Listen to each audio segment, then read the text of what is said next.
So today we have Lindsey Wander with us today of WorldWise Tutoring. How are you, Lindsey? I'm good. How are you? I'm so good and so excited to learn about you and your business and now multiple businesses, which we will get to in a second. But I definitely would love to just start by you telling us a little bit about your journey of how you got to where you are today, including maybe a couple moments where it just really kind of impacted you and made you have to pivot. You know, a lot of what's been going on lately has caused me to reflect on kind of why am I doing what I'm Mm-hmm. doing? So that's a good question.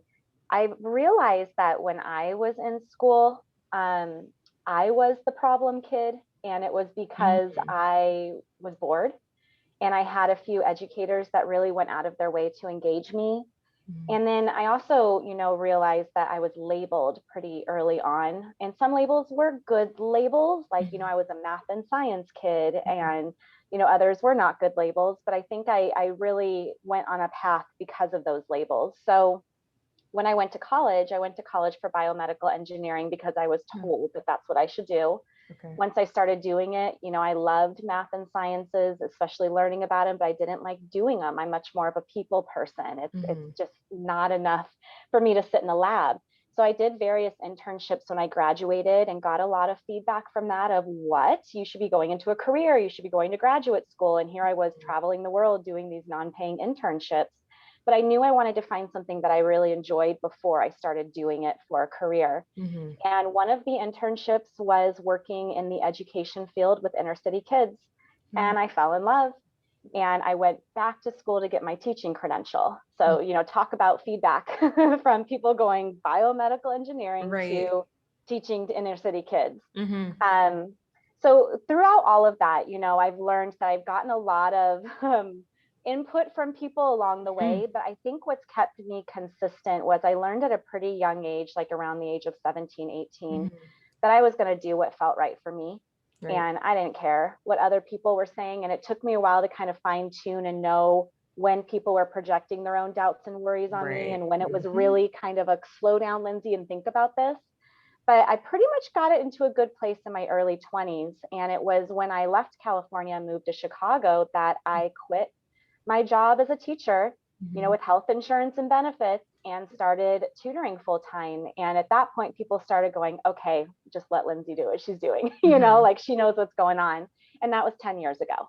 So my company is now in 2 different states. I have 60 tutors, WorldWise Tutoring, and we survived the pandemic, which I think in Right. itself, I know people think tutoring must be blowing up, but man, it was hard. Most of my competitors shut their doors. We survived, and we're actually 200% what we were last year. Wow. So, and then I started a nonprofit on top of that. So Mhm. I've really embraced this idea of being an entrepreneur. I like to think I'm a socially conscious entrepreneur because it Mhm. makes me feel a little bit better. So I don't think I'm this money hungry entrepreneur. And I still have my values and my original passions of really just helping people find their unique voice, forge Mhm. their personal path, and do what's right for them despite what other people might be encouraging or pushing or Mhm. labeling for them to do. Absolutely. And before we get into about the nonprofit, I definitely want to talk about that a little bit more. What is your advice, I guess, more concrete advice for people who are struggling to kind of do what they want, what their heart is telling them, pulling at their heartstrings all the time? And, what are some things that you did to really just block out that noise and just kind of go kind of the uncertain path and kind of scary path sometimes, but that felt right for people? Yeah, I feel like you get the noise from Mhm. 2 different areas. Mhm. One, it's from people who are, putting their own doubts and worries onto you, and it Yeah. might be well meaning. Another is your own self talk, your own self Mhm. doubt, which often stems from things in your childhood that were said to you, which is why I'm very conscious about being careful about what I say to our students Mhm. to change their self talk. I think in both situations, you have to be able to decipher when is it something that is telling you slow down and think, and when is it something that's not serving you. Mhm. And for addressing the first one, I just learned who to talk to. For certain things, I learned who my group, like my first five are, who do I go to for certain things, who I know are going to give it to me straight, but who also really truly want to see me succeed. Mhm. And then the others, I just kind of told them when things were good. I Mhm. didn't really ask them for advice or tell them about Mhm. any troubles because they were going to feed me in bad things in times where I already wasn't certain, because that negative self-talk was chewing at me. Also, just addressing the negative self-talk was powerful, and learning to catch it, because there are times I would complete an entire project, put all my work into it, and this little voice would go, that's not going to work.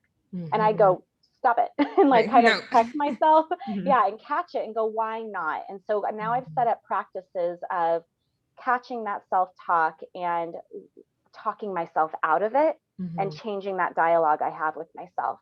But honestly, I think what it comes down to, a lot of it is doing what's right for you. I really think I am pretty intuitive. That word scares a lot of people, so you can say gut feeling if you want, but I really do what I feel is right for me. And I really have a good sense of my own values and my own morals, and I make sure that everything I'm doing is aligning with that. And it's not just because it's going to make me money. It really has to align with what my core foundation is. And in that sense, I really haven't had a wrong choice. Maybe things have been difficult and challenging, but looking back, it's always right where I need it to be. Yeah, that's definitely what people can sound cliche, but truly when you're secure in who you are and what you want and what your morals and values, I mean, that's going to be the best compass that you can have. And like I said, even if you had to take the harder path, at least you can look at it and be like, okay, but this is what was right for me, even if it wasn't necessarily conventional or easy or anything like that. Exactly. And so now go ahead, please, and tell us more about your nonprofit. Happily, this is my baby, and I'm so excited. I didn't think I could love a business more than my tutoring company, but I'm just so excited about the nonprofit, though it is a lot of work. Running a business seems like a breeze in comparison. But, with both of my companies, I really focus on the underlying learning and life skills. I don't focus just on the grades and the test scores. I work more on, mindfulness, self-awareness, empathy, the executive functioning skills, interpersonal skills, leadership, and what I've found is by working on those skills and really meeting students where they are, in the sense of making things more student-centered rather than adult-led, the grades and the scores improve. So the less you focus on it, the more it actually improves, because you're building that relationship and seeing them for people rather than a score. Plus, it also helps them beyond. We're building an innate sense of self-confidence in them. We're giving strategies and skills that they can use across different subjects. And so it's very rewarding in that way. And I've been doing that with the for-profit for the past decade, and always had it in the back of my mind. It's like, what about the kids who can't pay for this? Like, what do I do? And I've had people present the idea of a nonprofit to me before, but again, not coming from a business world, I didn't understand. I thought they were saying to turn my company into a nonprofit. And literally it was in November that someone said to me, just get a second company. Right. I mean, light bulb. Like, oh, okay. Literally the Thank next you. week I filed the paperwork. Yeah. So it's about 4 months old now. We're 501c3 already, which is crazy. We got approved in under 3 months. Thank you. We've already had some donations. We have tutors lined up. I'm really excited about it, but it's meant to give low-income BIPOC students high-quality tutoring. And it's really to address, with the pandemic, and I don't know how many people are really aware of this. I know we have, they're aware of school closures and learning loss, but when we're talking about our Black and Brown communities, they've been hit beyond just the schooling. I mean, we're talking about lack of access to internet and technology. Parents are essential workers, and so they don't have that support at home. Plus, we all know they've been hit disproportionately by COVID itself, plus all of the racial unrest that's been going on this past year. And, while all of that is traumatic, in a sense, I'm glad that there's finally a spotlight shining on this, and everyone is seeing that there is a lot of inequity in this country. And if we don't address it from the base, we're never going to see a solution to this. And I think everyone can agree that education is a big way of starting from the beginning.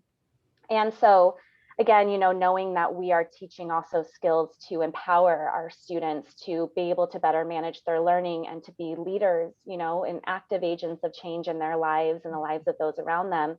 I think this is how we're really going to be able to get rid of all of this systematic problems that have really, been going on for centuries in our country. And so I'm very excited about it, because, with my business, I know how to run everything. I know how to bring in good tutors. I know how to intertwine it into our curriculum. I know how to interact with the families. With my background, I used to teach, in the inner city schools. I know it's possible.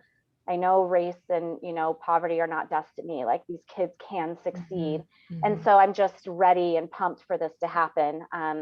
Plus, I think other people are finally paying attention. And so I think we'll be able to get the funding for it, which is a big part of having a nonprofit, is where you're going to get the money. So very excited, looking forward to kind of where that comes. Yeah, what comes from that. And just really happy to be able to get out there and help the kids who really, really need it. Amazing. And I know I'm then definitely curious. And what is your vision? Obviously, you kind of spoke on it as far as maybe like the deeper sense of it, but from a business perspective, and now having two businesses, what is your vision for yourself and your businesses in the next 3 to 5 years? What would you like to see happen? I mean, if you had asked me that question 2 years ago, I would have been like, I'm good. I don't want any more growth, because I think I was worried about, if I got too big, I'd lose that connection. What I have learned, and the way I see my business in the years, is getting better at delegating out the things that other people like to do, but are not my superpowers, so that I have my time to do what I'm really good at, which is seeing people. I'm really good at figuring out what's up with kids. I'm really good at finding great instructors. I'm really good at putting them together and maintaining relationships with the students, the families, and the tutors. And all of that is time consuming, but that's really where my strength is. And I think that's what makes everything so successful, is that trusting relationship that we build from day one. And so I've learned that if I can hand over the other things, then I have more time for this, in addition to things like spreading our strategies to schools. It doesn't have to be separate curriculum. You can intertwine this with your current curriculum. Going to PTA meetings, having meetings for parents, telling them how you can do this at home. How can you get your kid confident and independent? So it's also been an opportunity for me to spend more time sharing this knowledge that I've curated over the past couple of decades in a way that other people can apply. Again, because I think people are finally ready to hear it. Over the pandemic, I had so many parents who were calling me who were like, my kid can't do anything. And I'm like, I know, this is our flaw of our system. It's an antiquated system. We're really not teaching the kids to, manage their own learning. And there's a lot that we have to teach them besides just memorizing math formulas. But you can do it consecutively. And we've really mastered that. And so what I see in the next few years is continuing to speak about that, continuing to grow, bringing on more students who the traditional system isn't working for them for whatever reason. And then also helping those students who wouldn't be able to afford tutoring, but are 100% capable of success.